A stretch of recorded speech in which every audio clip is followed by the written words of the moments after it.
দখলদার ইসরায়েলি বাহিনী এবং ফিলিস্তিন পুরোদমে যুদ্ধ চলছে। জানিয়ে দেব হাতে থাকা সর্বশেষ আপডেট আন্তর্জাতিক সংবাদ। প্রথমে এই সংবাদ শিরোনাম। ইসরায়েলে ধারণ করা তৃতীয় ভিডিও ফুটেজ প্রকাশ করল হিজবুল্লাহ।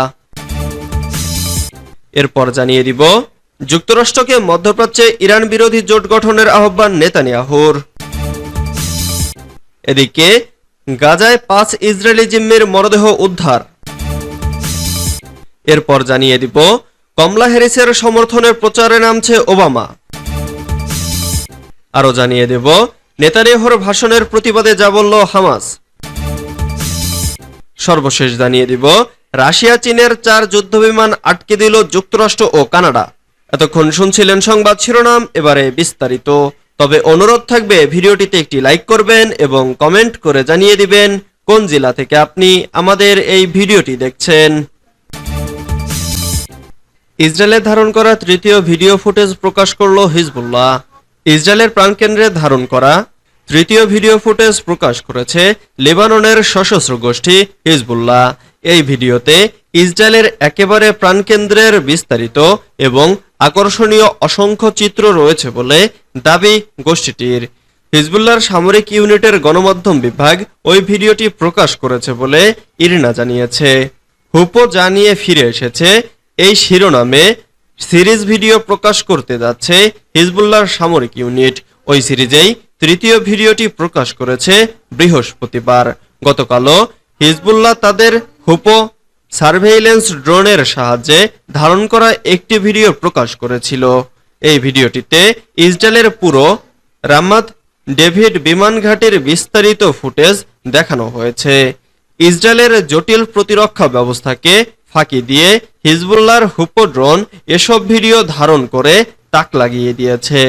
রামাত ডেভিড বিমান ঘাঁটিটি লেবাননের সীমান্ত থেকে 46 কিলোমিটার দূরে অবস্থিত। এই ঘাঁটিটি ইসরায়েলের উত্তর অংশে অবস্থিত তাদের একমাত্র সামরিক বিমান ঘাঁটি। যুক্তরাষ্ট্রকে মধ্যপ্রাচ্যে ইরান বিরোধী জোট গঠনের আহ্বান নেতানিয়াহুর। ফিলিস্তিনের অবরুদ্ধ গাজা উপত্যকায় চলমান যুদ্ধ শেষে মধ্যপ্রাচ্যে নতুন একটি ইরান বিরোধী জোট গঠনের আহ্বান জানিয়েছেন ইসরায়েলি প্রধানমন্ত্রী বেনিয়ামিন নেতানিয়াহু। সংশ্লিষ্ট অন্যান্য দেশগুলোকে এই জোটে যুক্ত হওয়ার আহ্বান জানান তিনি। বুধবার 24 জুলাই ওয়াশিংটনে মার্কিন কংগ্রেসের যৌথ অধিবেশনে দেওয়া এক ভাষণে তিনি এই আহ্বান জানান। খবর আল জাজিরার।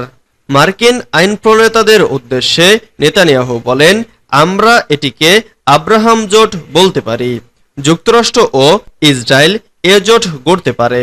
তিনি বলেন, হামাস এবং অন্যান্য ইরান সমর্থিত গ্রুপের বিরুদ্ধে ইসরায়েলের সঙ্গে যুক্তরাষ্ট্রের অভিন্ন স্বার্থ জড়িত আছে। যুক্তরাষ্ট্র এবং ইসরায়েলকে একসঙ্গে থাকতে হবে। আমরা যখন একসঙ্গে থাকি তখন খুব সহজে একটা জিনিস ঘটে, আমরা যেটি প্রতিপক্ষ হারে। মধ্যপ্রাচ্যে আলোচিত আব্রাহাম চুক্তি সম্পাদনে সহায়তার জন্য সাবেক মার্কিন প্রেসিডেন্ট ডোনাল্ড ট্রাম্পের প্রশংসা করেন নেতানিয়াহু। ক্ষমতায় থাকাকালে ইসরায়েলে মার্কিন দূতাবাস জেরুজালেমে হস্তান্তর এবং গোলান মালভূমিতে ইসরায়েলের সার্বভৌমত্বের স্বীকৃতি দেওয়ায় ট্রাম্পকে ধন্যবাদ জানান ইসরায়েলের প্রধানমন্ত্রী। গাজায় 5 ইসরায়েলি জিম্মির মরদেহ উদ্ধার। ফিলিস্তিনের গাজা উপত্যকার দক্ষিণাঞ্চলীয় শহর খান ইউনিস থেকে 5 ইসরায়েলি জিম্মির মরদেহ উদ্ধার করা হয়েছে। বুধবার বিভিন্ন বাড়ি থেকে তাদের মরদেহ উদ্ধার করে ইসরায়েলি সেনারা। বৃহস্পতিবার এক বিবৃতিতে ইসরায়েল প্রতিরক্ষা বাহিনী জানায়, উদ্ধারকৃতদের একজন মায়া গোরেন। তিনি একটি কিন্ডারগার্টেন স্কুলের শিক্ষক। তিনি ইসরায়েলের নির ওজ শহরের বাসিন্দা ছিলেন। 2023 সালের 7 অক্টোবর ইসরায়েলে অতর্কিত হামলা চালায় হামাসের যোদ্ধারা। তাদের হামলায় নিহত হন অন্তত 1200 জন ইসরায়েলি ও অন্যান্য দেশের নাগরিক। এছাড়া 240 জনকে জিম্মি হিসেবে গাজায় ধরে নিয়ে যায় হামাসের যোদ্ধারা। ওই জিম্মিদের মধ্যে 120 জন এখনও রয়েছে হামাসের কবজায়। 7 অক্টোবর থেকেই গাজায় অভিযান শুরু করে ইসরায়েলি সেনারা। তাদের সেই অভিযান এখনো চলছে। এবং গত 9 মাসে ইসরায়েলি বাহিনীর হামলায় গাজায় নিহত হয়েছেন ৩৯,০০০-এরও বেশি মানুষ। পুরো গাজা উপত্যকা পরিণত হয়েছে ধ্বংসস্তূপে। কমলা হ্যারিসের সমর্থনের প্রচারে নামছে ওবামা। যুক্তরাষ্ট্রের আসন্ন প্রেসিডেন্ট নির্বাচনে ডেমোক্রেটিক পার্টির প্রার্থী ও দেশটির বর্তমান ভাইস প্রেসিডেন্ট কমলা হ্যারিসের প্রচারে নামার সিদ্ধান্ত নিয়েছেন সাবেক প্রেসিডেন্ট বারাক ওবামা। বৃহস্পতিবার 25শে জুলাই মার্কিন সংবাদ মাধ্যম এনবিসি নিউজ এক প্রতিবেদনে এ তথ্য জানিয়েছে। প্রতিবেদনে বলা হয়েছে, ওবামা ব্যক্তিগতভাবে ডেমোক্রেটিক পার্টির নতুন প্রার্থী কমলা হ্যারিসকে সম্পূর্ণ সমর্থন করছেন এবং নিয়মিত তাদের যোগাযোগ হচ্ছে। এছাড়া ইতোমধ্যে ওবামার ব্যক্তিগত সংস্থা দ্য ওবামা ফাউন্ডেশনের কর্মকর্তাদের সাথে কমলা হ্যারিসের প্রতিনিধিদের বৈঠক হয়েছে। সেই বৈঠকে উভয় পক্ষ এই মর্মে একমত হয়েছেন যে সামনের দিনের প্রচারাভিযানে কমলার সাথে থাকবেন ওবামা। এই ইস্যুতে আরও বিস্তারিত জানতে ওবামা ফাউন্ডেশনের কর্মকর্তাদের সাথে যোগাযোগ করেছিল রয়টার্স।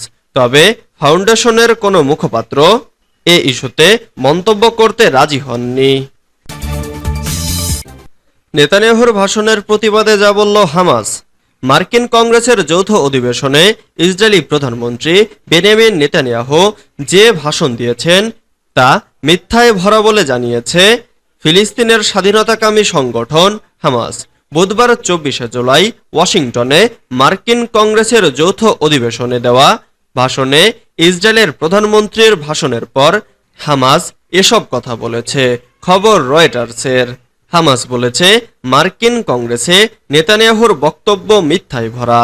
তিনি যুদ্ধ শেষ করার এবং জিম্মিদের মুক্তি করার জন্য একটি চুক্তিতে পৌঁছানোর সব প্রচেষ্টা ব্যর্থ করেছেন।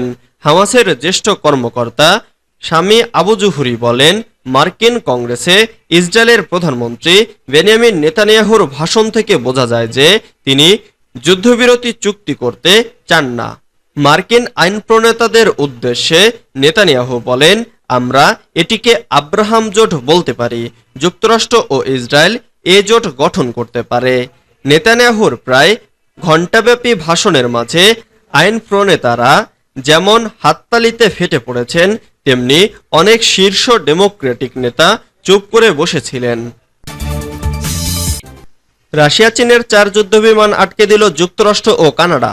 যুক্তরাষ্ট্র ও কানাডা দুটি চীনা এবং দুটি রুশ বোমারু বিমান আটকে দিয়েছে। আলাস্কা রাজ্যের কাছে আন্তর্জাতিক আকাশ সীমায় এসব বিমান পরিচালনা করা হচ্ছিল। North American aerospace defence command এমনটি বলেছে। বুধবার আলাস্কার এয়ার ডিফেন্স আইডেন্টিফিকেশন জোনে যুক্তরাষ্ট্র ও কানাডার যুদ্ধ বিমানগুলো রাশিয়ার দুটি TU-95 এবং দুটি PRC-H-6 সামরিক যুদ্ধ বিমান শনাক্ত করে এবং আটকে দেয় বলে জানায় নোরাড। রাশিয়ার